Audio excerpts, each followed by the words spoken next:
Hi everyone, this is your guest host for today, Chris Decker, for Transformational Pathways, a podcast created by Toastmasters District 46 in the greater New York area. On this show, we're sharing conversations from influencers within the Toastmasters community and others that have been positively transformed by walking down the Toastmasters path. Whether you're just getting started in your career, if you've had a recent career change, you're navigating different languages, maybe English isn't your first language, we're here to help you build confidence by discovering new tools. We're going to help you overcome your fears, help you find your voice, and engage in a thriving community. Now, I'm not going to be your guide on this journey. Scott Mason is going to be. We're going to get to know your host today. I have the privilege of inviting Scott up onto the stage to share his love and passion for the Toastmasters community and what you can expect from this show.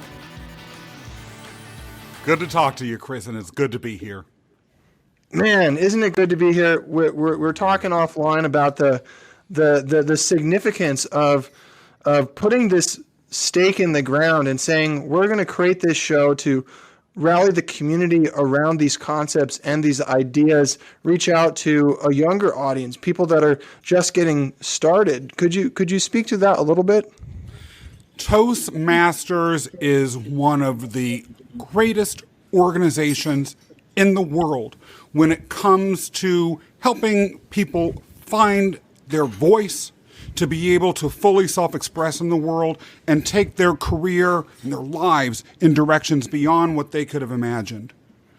In order to do that, though, folks have to know about what we're doing, and they have to be aware of the possibilities that Toastmasters can present to them right from the jump. And so we felt it was of absolute importance to be able to throw out the net that we have about our message and what we do into the biggest lake that we could find.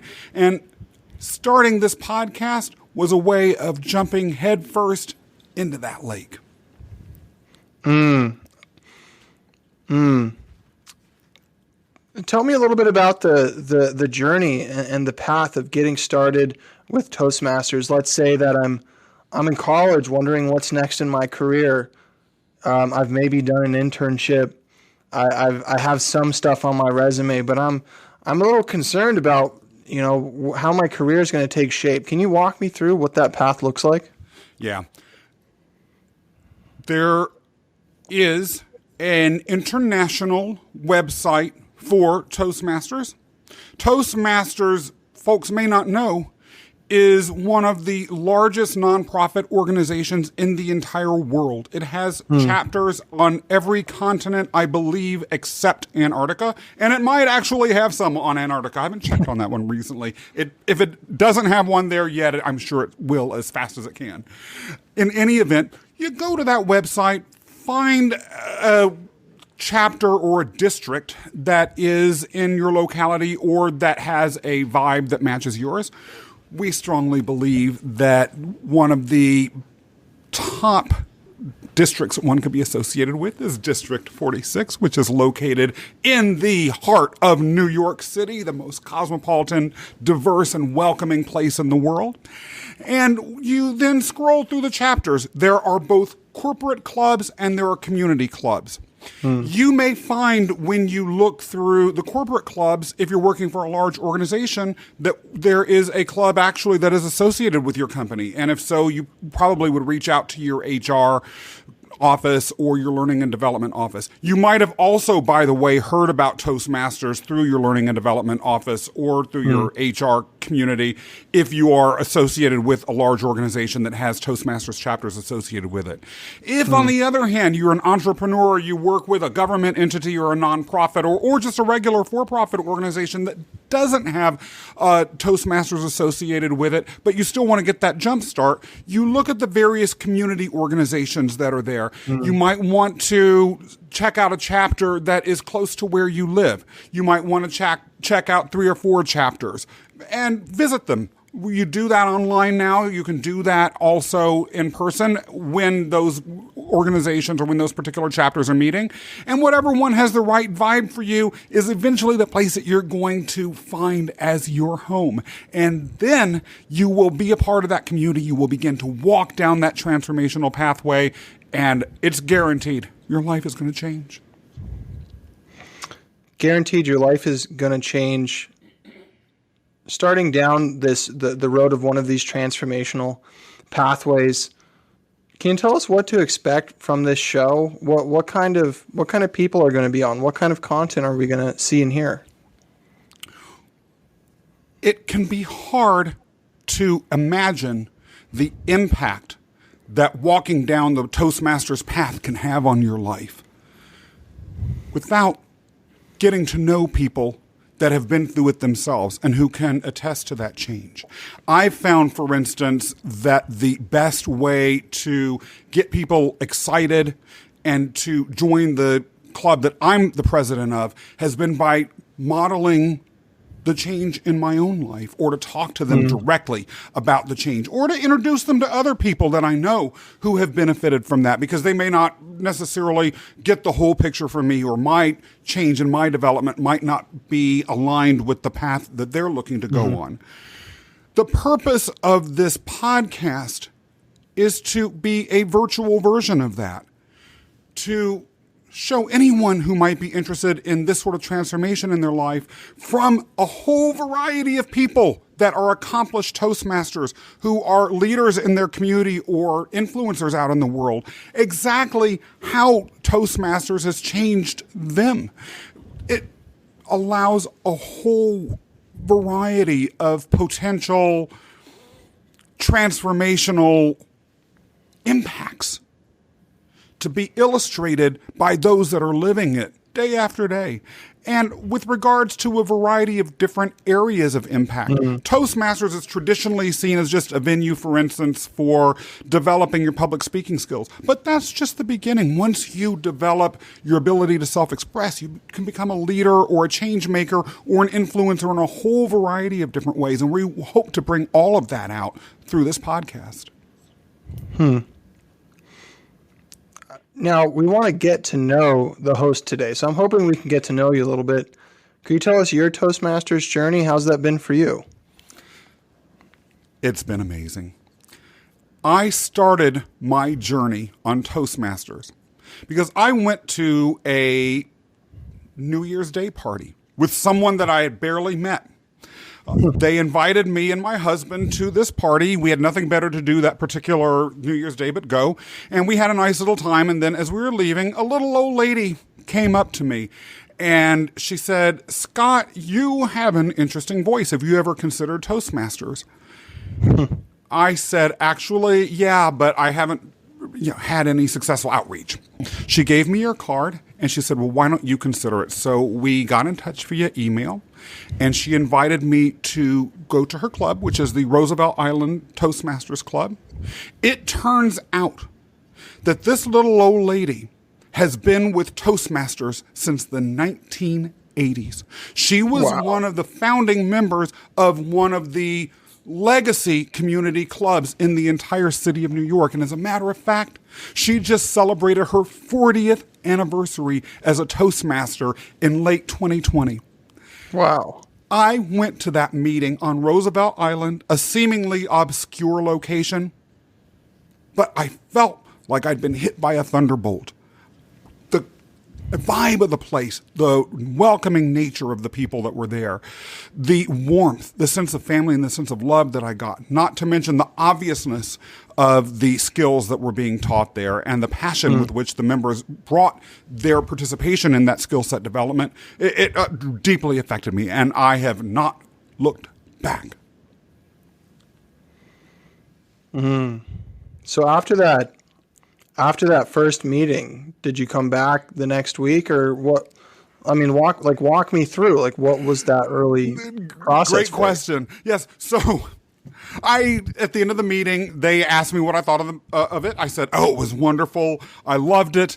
They said, "Well, would you want to sign up?" I said, "Oh, yes." Then they realized, sometimes it's better to have someone come a couple of times. So they said, you can always come back a second time for free. And then if you still like it, why don't you sign up then?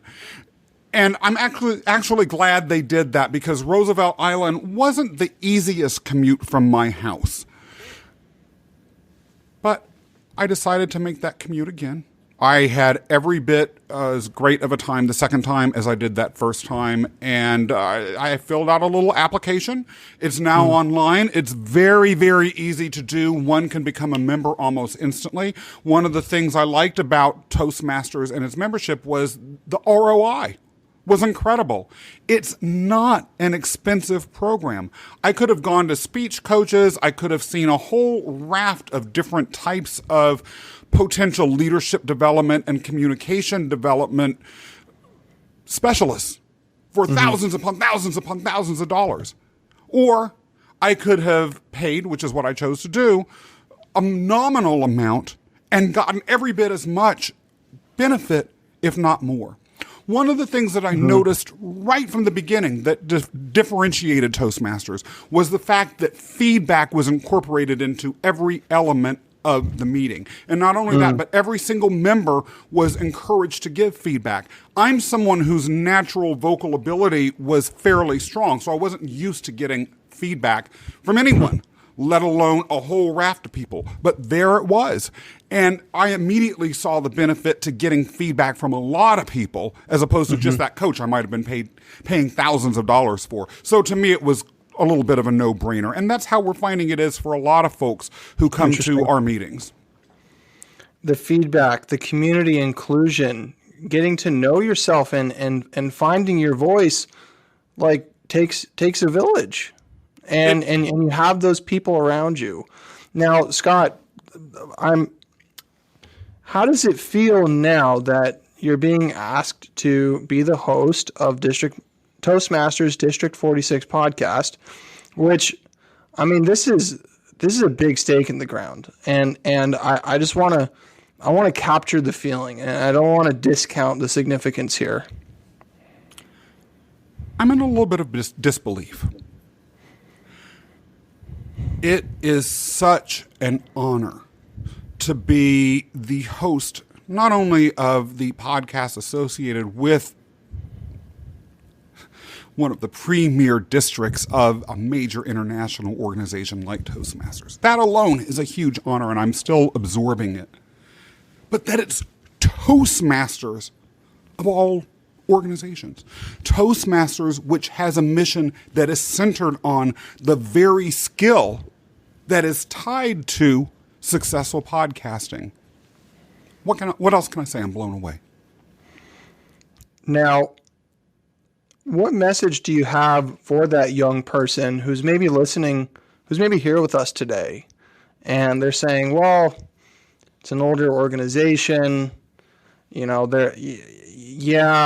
want to work on my speech abilities, but how is that going to help me succeed on social media? How is that going to help me succeed in my digital career? We live in the Zoom era. We live in an increasingly fast-paced and digital. I mean, how have you seen that shape up in Toastmasters, and what message do you have for that young person? So many messages, I almost don't know where to begin. So I'll just throw a few things out there. And I say this because the Roosevelt Island Club, which is the club that I am the president of, which is obviously within District 46, is multi-generational and has a lot of younger members, those whose careers and their lives are just starting out. First of all, in this fast-paced digital world, in this Zoom era, the ability to confidently communicate in a way that is crisp, efficient, and shows credibility about who you are and what your ideas are is actually of more importance than ever. We can't hide behind closed offices anywhere. Our meetings are digital. In addition, as you pointed out, in the social media world, in a world where people are less and less tied to 20, 30 years and then a gold watch at the end of, on retirement day sorts of employment, the ability to be out there as a thought leader on social media is imperative. And video in particular, is the dominant form of successful social media thought leadership. So being able to, again, have those oratorical and presentational skills are becoming increasingly critical. Finally, for those of us that want to optimize our career trajectories, leadership is not just something that you say you are. It's an affirmative skill. Toastmasters' mission is not just tied to speaking, but leadership. Its motto is where leaders are made. It provides you with the ability in a safe space to develop yourself as a leader, to make mistakes, to try new things, to, in a low-stakes environment, build yourself up as a leader, develop that confidence, develop that presence, develop that experience. And once you have those skills, the skies are the limit as to your career possibilities. Who wouldn't want that? Do you have any other reflections for this episode and setting the stage for what's to come? Toastmasters isn't just a skills development organization. When you join a chapter, you develop a relationship with a whole community of people. You hear stories again and again about people getting jobs because of people that they knew through Toastmasters, about people traveling to foreign countries and staying with people that they met at the international convention. You have people who are superstar speakers who you will see regularly through various Toastmasters events for free. All of these things are wrapped into what it has to offer. Everyone in their life wants community. Everyone wants to be around superstars. Toastmasters is where it can happen. Now, what about next steps for someone who's been with us today and they're interested in getting involved? What do they do? Go to the district website for Toastmasters, District 46. All that you need to do is go to Google, type in Toastmasters District 46. That website will come up, and just scroll down and look for a club. If that is something that you're having a hard time remembering because you're listening to this driving in your car or walking down the street, go to toastmasters.org. You can look up the district there, and there will be information about clubs through that website as well.